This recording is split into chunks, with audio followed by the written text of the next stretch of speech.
Okay, so this is the touch targeting 2 fingers to help keep the dog's concentration.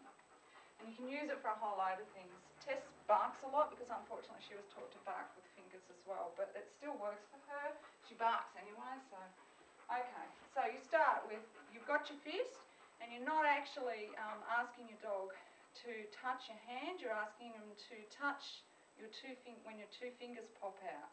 And it's always a reward, and you break and move backwards. You finish the exercise. So I use a clicker if you're training it. I don't use a clicker when I'm healing normally because she knows the exercise, but to teach it, use a clicker so that it's very clear.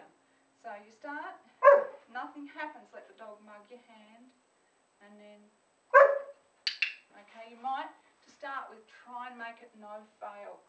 Give the dog the 2 fingers virtually. So you're not asking the dog to perform anything, simply asking the dog to learn that when 2 fingers comes out, stop speaking, it's reward time. Okay? Unfortunately, I've captured the bark as well, which is a bad move, but I'm trying to show you what I do. So you're there, don't look. Fingers come out, dog touches it, click, reward, move backwards. When you transfer into the healing, for example, just the healing, heel. Right? Tess will watch my hand waiting for the fingers to come out. So, backwards. So if you're having an issue with the first couple of steps, heel. Then you can practice putting the fingers in and out on an intermittent schedule. And the other thing is, you can wait until I make a mistake. Put your fingers out and in, oh, so sorry, you have missed your treat because you didn't see my fingers come out. And then they'll be, oh God, I don't want to miss their fingers coming out as I'll miss a treat. So they're much more attentive and they won't let it happen the next time. So you manipulate your fingers. Heel. Backwards. That's really important. You break the exercise completely.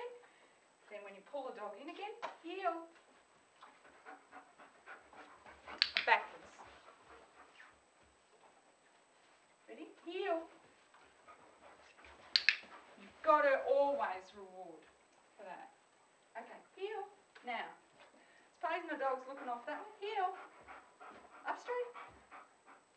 If you think your dog's not looking,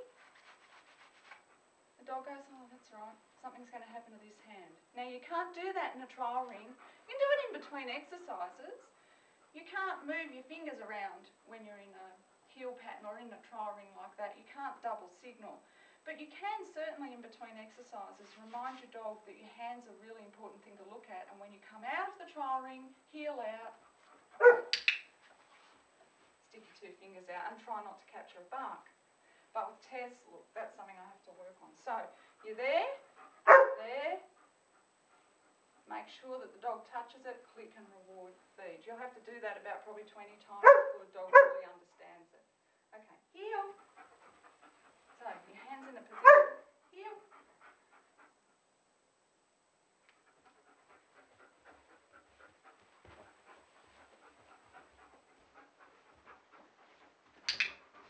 Okay, and you just build duration until you can do a whole heel pattern, or you might put a heel. You might put a, ready, up straight, might put a drop in, heel, drop, and I've got to work on getting rid of the bark, which is just being stupid, as long as you get the idea from that.